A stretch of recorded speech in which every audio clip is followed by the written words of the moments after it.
Good evening, Carolina from Sade Adventures here. Super excited to show you this new option in the Galapagos. It's available for spring break in March. So let me share the itinerary with you because there are so many details when you're connecting Peru and Ecuador, Machu Picchu, and the Galapagos. And there are so many different options. I know it gets overwhelming, so I'm here to help. So I will share my screen. You will see the itinerary and we can go through it together. Jot down questions, reach out to me. We can make any tweaks that you would like. So, this trip is a private itinerary for a party of four. So, most of the hotels will cater to you like a family, and I will go into the details of that as well. I put a little brief itinerary here for you so you know exactly on which day you are where, what the travel looks like, and then what hotels. And just to touch base on this here, there are so many different ways to plan the routing, especially in Peru, when you take into consideration all the different activities you can do and all the different locations. But when you are traveling with a family, especially with children, I don't want you to be checking in and out of hotels every day. So I organize the trip as you see here. You're going to arrive and rest. Then you're going to have 3 nights in a hotel. Then you're going to have 3 nights in a hotel, and then we go to the Galapagos. That way, we always have a home base and we're doing excursions for the day with a private car and a private guide, but you're not checking in and out. You're not dragging the luggage everywhere. You're not packing in and out every day. So I hope this helps you kind of visualize how easy the trip can be if done properly. So, March 15th, you're going to take your international flight to Peru. We are going to start in Peru and in Ecuador. And I think that's really nice to have the cruise at the end where you're there for 7 nights on a boat and not have to worry about, doing anything off the boat. And that way you are relaxing at the end. So I think it could work. And this works exactly with your dates starting March 15th, ending on the 29th. But of course, if you come up with new dates, you just let me know. So March 15th, you fly into Lima. Most flights arrive in the evening. We will pick you up from the hotel and we'll pick you up from the airport. And there is a hotel actually connected right to the terminal. This is the hotel, and you see this little bridge here. It's literally connected to the gates or to the terminal. So you're going to rest there. They have a nice suite there with 2 beds. So with 2 parents and 2 kids, you can rest here for the evening before we really start our activities on day two. Day two, you rise, have breakfast. We walk back to the terminal and take a flight that's just 55 minutes to Cusco. So once we're in Cusco, now we're in Inca territory. We're going to explore Cusco and Sacred Valley and Machu Picchu, all out of the comfort of one hotel in Cusco. But I wanted to show you how that works. Why do we go to Lima if we're not going to explore Lima? Of course, if you have more time, I highly suggest adding another night in Lima, and that way we can go into town and explore there. But if you have your heart set on seeing Machu Picchu and seeing Galapagos, then this is a nice way to do it. Rest and then go to Cusco. So in Cusco, again, we'll pick you up. The airport is just 15 minutes, not even, from downtown. And we're going to bring you to our beautiful hotel, which is Palacio del Inca. It is one of the oldest properties here. It is stunning. It's like an old palace, let's say, or it feels like definitely a huge mansion with courtyards and very ornate hallways. It really feels like a gallery just walking around the hotel itself. And the rooms are really stunning, but have a modern touch. So you'll have your chargers and outlets and everything that you need, your Wi-Fi, your TVs, everything that kids will want, but you will still be in this very historic building in the smack center of the city. So really great property to be here for 3 nights. So what are we doing in Cusco? The first day we arrive, we check in, we take it easy because we're in high altitude. And my private guides will take you around Cusco, show you a little bit of these beautiful sites like Coricancha, which is the Temple of the Sun. We're going to go climb around some ruins right outside of Cusco. We'll have a beautiful lunch arranged. There's so many wonderful restaurants in Peru. It's actually one of the best places in the world for eating hiking.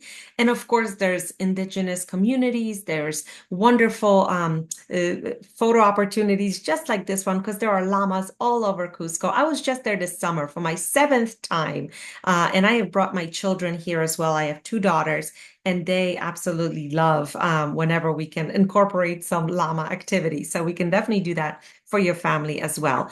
Always remember these tours are private. It is just the four of you with a private van or a mini bus and your private driver and guide. So the driver always stays with the car and the guide always stays with you so that we can explore. We can pop into shops, maybe do some tastings, things like that. And then we'll bring you back to the hotel and you can rest, maybe have dinner in the hotel. There's some wonderful restaurants here. The next day, we're going to focus on another area of the Inca Triangle, and we're going to focus on Sacred Valley. And Sacred Valley is low in altitude. It's a great place to explore, but it is home to markets, villages, ruins, Inca sites. So in this day, we're going to kind of put a little bit of everything into one, where you're going to go to Misminay community. It's an indigenous community high up in the Andes. They live like they have for generations, and one family will kind of take you under their wing and show you around. You'll cook lunch together. You'll go to see the guinea pigs inside the barn. You'll play soccer with the local kids. You'll do a little soft hiking. You can go out to the farm. It's just to give you a glimpse of what life is like for people in the Andes. Your guide stays with you the whole time. He is your translator because most people here don't even speak Spanish. They speak Quechua or another dialect of the Andes.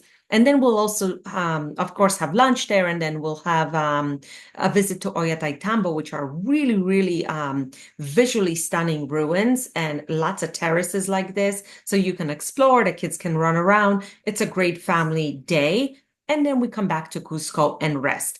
All of this is no more than an hour and 15 minutes away from your hotel. So you're never in the car for long periods of time. And we're going to be stopping. If you see something along the way and it looks interesting, we get out of the car and we explore. Again, private for your family.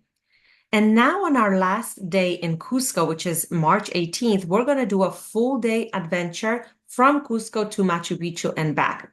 Again, there are many ways to do Machu Picchu. A lot of people will spend a night there, but it is technically not necessary, especially if you're with your kids and you don't want to take luggage and you don't want to check in and out.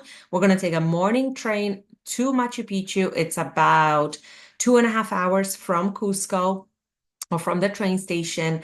The guide meets you right at the train station, and we have no luggage because we're there just for the day. We have our little day packs, our waters, our snacks, and the guide takes you directly to the ruins. So while everybody else gets off the train and tries to figure out where's their hotel and where do they go, we go right to the ruins. We have a nice tour of the sites. There are many different circuits of the ruins that we handpick where a family-friendly one is. So there's not too many stairs, or there's no drop-off, so it's not scary, but still stunning. So you'll probably spend between 2 to 3 hours at the ruins touring the citadel. Then we'll leave the area, we'll go have lunch and take an afternoon train back to Cusco. So it is kind of a travel day. You're going to be on the train in the morning and at night, but I highly suggest it this way if you are strapped for time. And also, if you're traveling with children and you don't want to bring your luggage to Machu Picchu, we will take care of all the logistics. We will make sure you're comfortable, with the trains, with all the transportation. So it's easy. You just sit back and focus on the highlight, which is Machu Picchu. Now, if you guys are hikers and you must hike, at sunrise or something like that, let me know and we will tweak things around where you will spend the night and wake up in the morning and go hiking, maybe Huayna Picchu or Uchuy Picchu, which are some of the hikes here. Now, March 19th, we're going to be leaving Peru and we're going to continue to our trip to Ecuador because this is a multi-country itinerary. And since we're switching countries here, I would just like to add that all you need for this trip are your passports. There are no visas required. There are no vaccinations required. It is a very friendly and easygoing itinerary where there's no additional needs on your part. So travel day on March 19th, we're going to pick you up after breakfast, fly you to Lima. We're going to change planes and we're going to continue to Quito. So it's not long flights, but it is a travel day. So we'll pick you up in Quito, take you to your hotel, and you'll have the afternoon to rest and enjoy maybe dinner at the hotel. Now, this is one of my favorite hotels in South America, Casa Gangotena. This is where I stay when I go to Quito. My husband's actually from Ecuador, coincidentally, so we travel here every other year or so. And Casa Gangotena is an old mansion that has been remade into a luxury hotel. It actually won number one hotel in South America a few years in a row. So it's a great place, fantastic service, wonderful location. And they have family-friendly rooms where on one end is a king bedroom and on the other end is a double twin bedded room, and they're connected so you can always keep that room open. And we will be here for 3 nights. Same concept. You have this home base from which we will be doing excursions. So our first day is our arrival. Our second day is exploring the best that Quito has to offer. So the equator line, tasting chocolate because chocolate was born in Ecuador, going to, the cathedral, which has awesome animals from all over Ecuador as the gargoyles, which even a cathedral here is interesting, and all those beautiful overlooks. And, we'll arrange lunch and make sure you have that fun tasting of chocolate experience and all this fun stuff. Whatever sounds interesting along the way, like going to an ice cream shop or popping in or spending more time at the equator line to do some of the fun experiments, our guide will take care of you and your family. And then we'll return to the hotel and rest. And now on the 21st, I thought it would be really nice before we go to the Galapagos that you see something else outside of the city on the Ecuadorian side. So there's lots to see and do outside of Quito, but I think it would be really fun for your family to do one day at a market because so far we haven't really done much marketing or much, visiting markets. And when I mention markets in South America, it's not necessarily for shopping, although you can definitely shop because there's plenty of artists and beautiful handcraft things that you can bring home. But it is also a cultural experience because there's so many indigenous communities that come here to barter with each other. And it is also a photography experience because it's so colorful. So kids usually really love markets because the hustle and bustle and the colors. And so Otavalo is actually the largest market in South America. It's really a beautiful location surrounded by lakes and mountains. So I highly suggest we do that. And while we are up there, besides just going to the market, we're going to visit one of the communities of Ecuador, of the Ecuadorian Andes. And here we will do a hands-on cooking experience with Claudia, which is actually in this photo here. She's kind of famous and we love her very much. And she puts on a really wonderful workshop for families. And you can make, local bread and local chocolate and make, basically you're making everything you're going to eat for lunch. She is a queen of the kitchen and kids really love this and just everyone really loves this, but kids have a lot of fun when they are allowed to go to the garden and pick the herbs that we're going to cook with.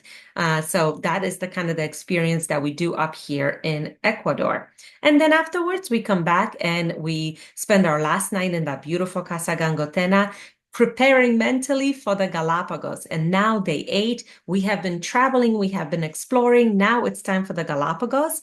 So what I am presenting here is this really beautiful, brand new, I mean, they have been floating, they have been in the waters probably no more than 3 months. Probably less. I just had another family get off of this cruise last week and they absolutely loved it. So the Cormorant II is the cruise that I'm suggesting. It is a 16-person catamaran. And the cabins that I suggested for you, if you look at this upper deck, is the premium suite where the parents will sleep. And right next door is suite 6, which will have 2 separate twin beds.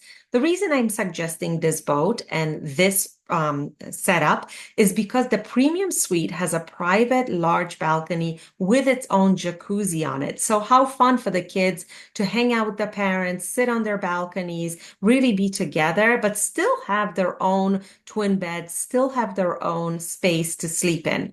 Galapagos is very particular about how families are set up in the rooms. There are no quad rooms. There are no family suites with multiple beds where everyone can be together. So we always work with boats that welcome families and have these kind of next door to each other suites. So everyone is safe, everyone is close together. But this one is extra because it has this balcony and your own private jacuzzi. So you will be on this yacht for 7 nights. It is a fantastic itinerary. And let me show you, let me go to the map so you can see. These are the Galapagos Islands.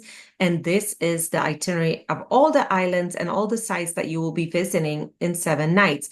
What's special about it is because the boat is so new, it has a special new motor that's making it go much faster than some of the older boats.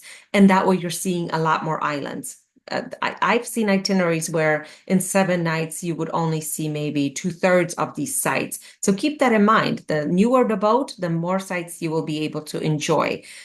So going back to the boat, this is the room that the kids will be in, and right next door, this is the parents' bedroom. Really fantastic option. There's a main jacuzzi on board. There's outdoor seating, indoor seating, a fantastic naturalist guides. Everything is included: kayaks, stand-up paddle boards, all the meals, and of course, all of your excursions. So for the next 7 nights, you're going to be sleeping on the boat, eating on the boat, but getting off the boat at least twice a day. Every day you'll have an opportunity to get in the water. Sometimes you'll be on a beach like this one in Bartholomew, and you're going to walk into the water and go swimming. And there's actually a penguin colony here. So I have swam here with my daughters with baby penguins. Other days you're going to be, and I try to put photos, other days you'll be in Penga boats like this doing excursions, and the Penga might go up to a beach and you'll jump into the water from there, ankle deep water. Sometimes if somebody wants to do deep water snorkeling, they arrange that as well. Everything is arranged for you. Everything is included. You can wear wetsuits that are provided. Or in March, the water is quite warm, so you probably can snorkel and swim without wetsuits. So I've listed all of the sites, but really every day will be different. The Galapagos is just a fantastic destination where there are red sand beaches, white sand beaches, black sand beaches, and there are, volcanic islands and beautiful tropical islands. So every day is completely different. And this is why those longer itineraries, those 7 night itineraries make sense, because you get to see quite a lot and a lot of animals, penguins, dolphins, sea lions, marine turtles, as well as those giant land tortoises. You'll go to a sanctuary to see them in their natural habitat. So that is what it would look like. And then day 15, after all of those Galapagos adventures, March 29th, we will fly you back to the mainland, and then you will continue with your international flight home. And that is it. That is your 2 weeks in Peru and Ecuador. Let me know your thoughts. I'm here to help you kind of figure out what works for your family, and look forward to hearing from you. Happy travels.